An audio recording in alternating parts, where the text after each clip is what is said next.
Assalamualaikum warahmatullahi wabarakatuh. Alhamdulillahirabbil alamin. Allahumma shalli wa sallim ala sayyidina Muhammad wa ala alihi washabihi ajmain. Amma ba'du. Alhamdulillah. Dulur, selamat Hari Raya Ketupat.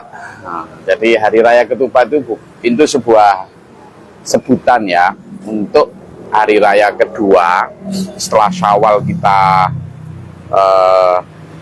berhari raya setelah 1 bulan penuh puasa Ramadan. Kemudian 1 hari kita berhari raya, lalu kita disunahkan untuk puasa 6 hari. Nah, puasa 6 hari itu kita tuntaskan hari Jumat kemarin. Hari ini Sabtu kita berhari raya lagi.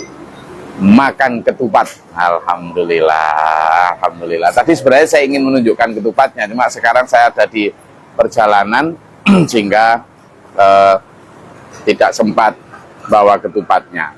Oke, jadi apa yang didapat dari hilir mudiknya orang, itu yang akan kita bahas saat ini.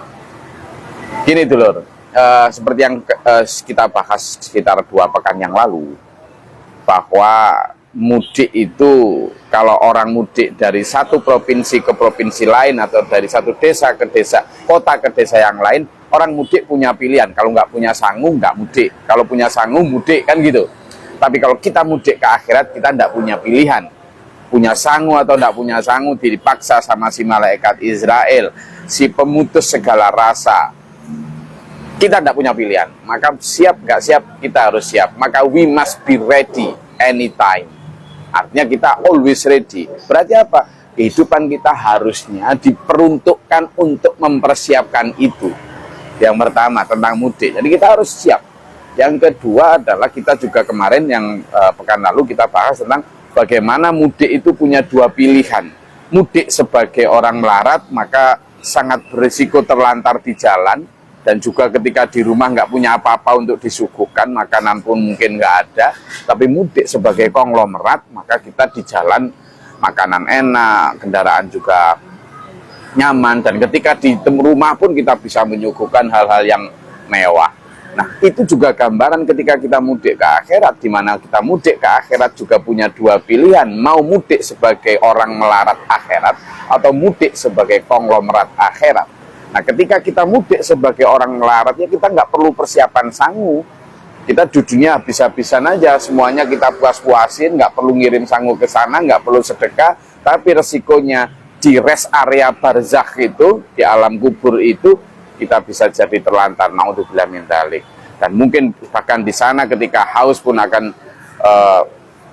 disuguhi dengan minuman panas, segala macam yang ada di neraka. Tetapi kalau kita mau memilih sebagai mudik konglomerat akhirat, maka kita akan di alam barzakh, rest area barzakh pun kita akan dijuguhi segala macam kemewahan, dan di alam akhirat our final destination kita akan juga mendapatkan suguhan kenikmatan yang ultimate, yang luar biasa. Tetapi ada syaratnya, kita harus ngirim sangu sebanyak-banyaknya, karena kita memilih sebagai konglomerat akhirat. Itu pekan lalu dulur.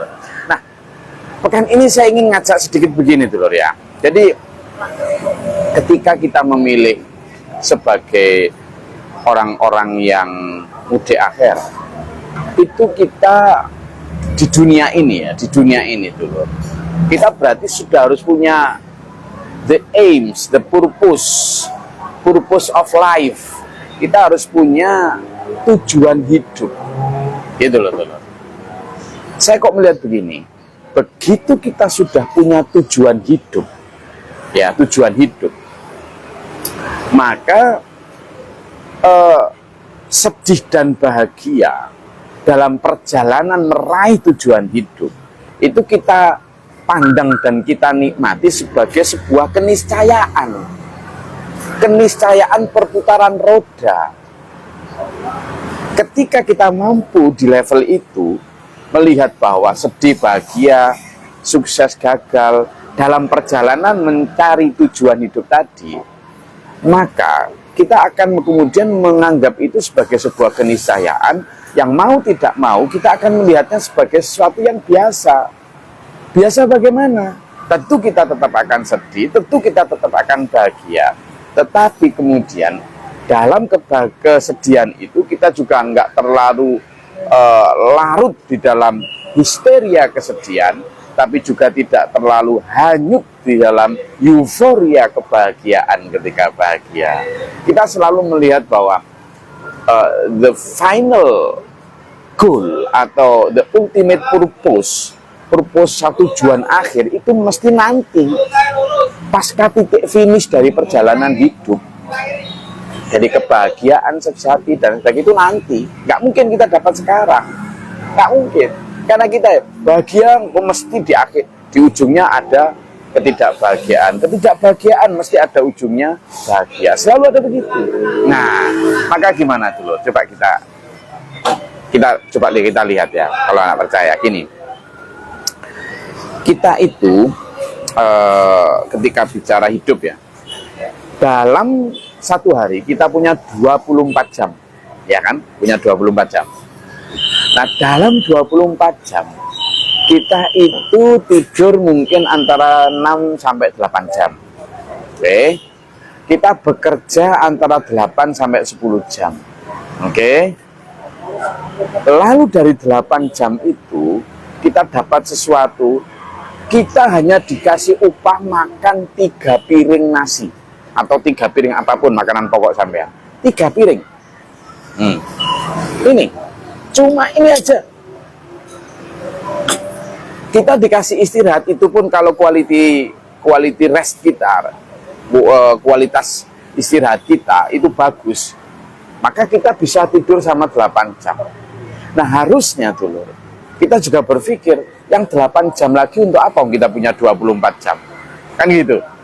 Nah, inilah fungsinya kita membagi untuk akhirat kita, mulai untuk tarbiyah atau ngaji, mulai untuk ibadah atau ritual kita kepada Allah, maupun muamalah sosial kita kepada sesama. Nah, itu nanti biar. Terus kita lihat, setelah dalam satu hari kita punya 24 jam, kita itu juga punya 1 minggu atau 1 pekan, kita punya 7 hari. Loh, dalam 7 hari, kita paling punya istirahat itu 1 hari tok, ya kan? Ada yang 1 hari, ada yang 2 hari, Sabtu, Ahad atau Jumat. Setidaknya sebagai Muslim kita itu 1 hari Jumat itu adalah waktu yang los untuk benar-benar space yang ruang longgar untuk Jumatan. Kalau sampean yang Nasrani di hari Ahad atau hari pekan Minggu untuk beribadah dan seterusnya. Tapi kadang itu loh kita tidak sempat. Dulu. Lah kalau untuk itu saja kita tidak sempat, ya kan? Dalam 24 jam, tadi 8 jam atau 10 jam untuk kerja, 8 jam untuk istirahat. Lalu untuk yang spiritualitas kita, kadang sholat itu tergesa-gesa, tidak sempat. Dalam 1 pekan kita punya 7 hari, 1 hari aja loh diminta untuk healing soul kita, untuk jiwa kita biar rest, biar peace, nggak sempat. No, kayak gitu. Dalam 1 bulan kita itu punya 30 hari, tetapi kita diminta untuk sekitar 4 hari saja untuk menenangkan pikiran, benar-benar fokus, kita ke masjid, ya toh, kita berkontemplasi kepada Allah. Kita loh kadang nggak sempat. Coba lihat ketika Jumatan, kadang masih WA-an, iya toh, masih lihat status, bahkan lihat itu mau kok selesai sih sholat Jumatan ini gitu. Dalam 1 bulan kita itu makan terus, kita diminta untuk sekitar Senin atau Kamis saja istirahat untuk puasa sunnah. Kita loh kadang juga nggak sempat. Dalam 1 tahun kita punya 12 bulan. 1 bulan saja dari 11 bulan yang sampean oke, silakan 11 bulan untuk 1 bulan saja lebih banyak waktu untuk beribadah di bulan Ramadan. Kita loh kadang juga nggak sempat.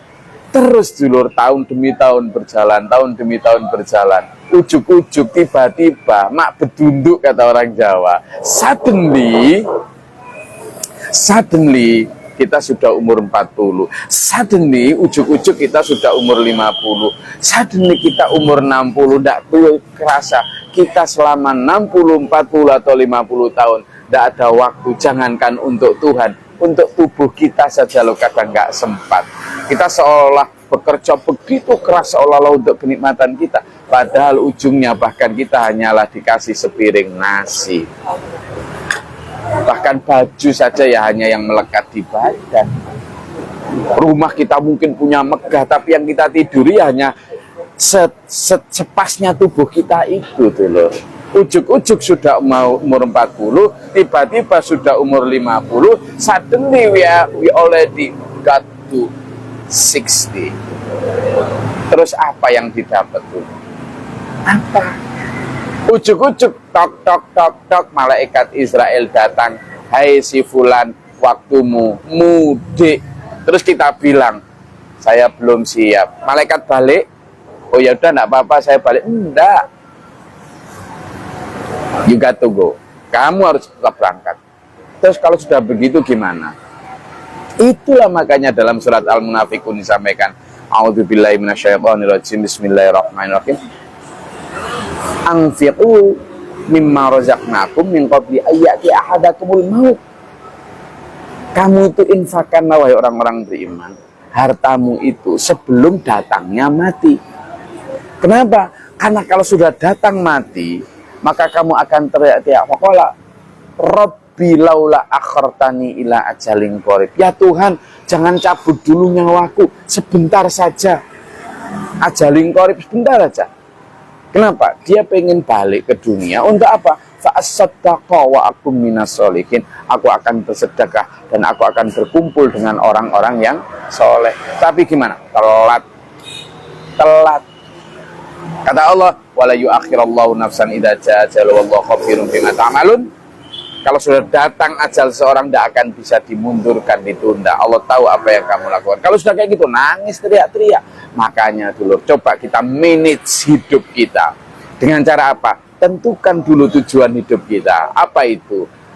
The ultimate happiness, kebahagiaan tertinggi itu pasca kehidupan ini. Di dunia ini kita mesti akan tetap fluktuatif. Antara sedih, bahagia, sukses, itu tetap fluktuatif. Nggak mungkin kita bisa bahagia terus. Kalau pengen bahagia terus, hereafter, kehidupan setelah mati.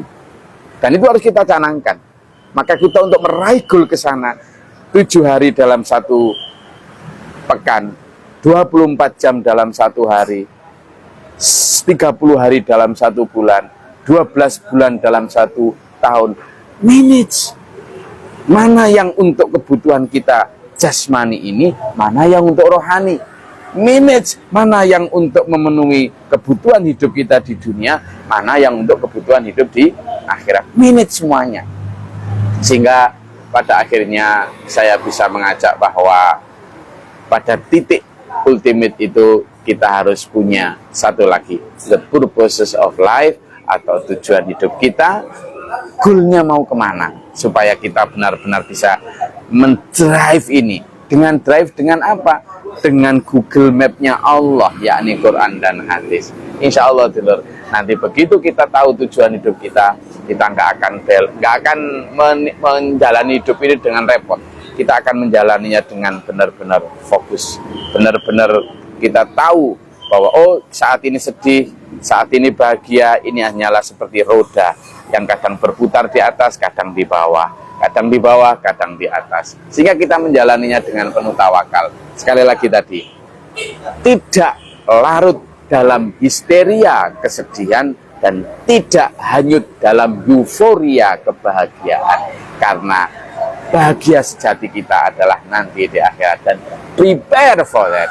Karena mau tidak mau kita akan tetap mudik, dan saya mengajak untuk menjadi mudik sebagai konglomerat akhirat.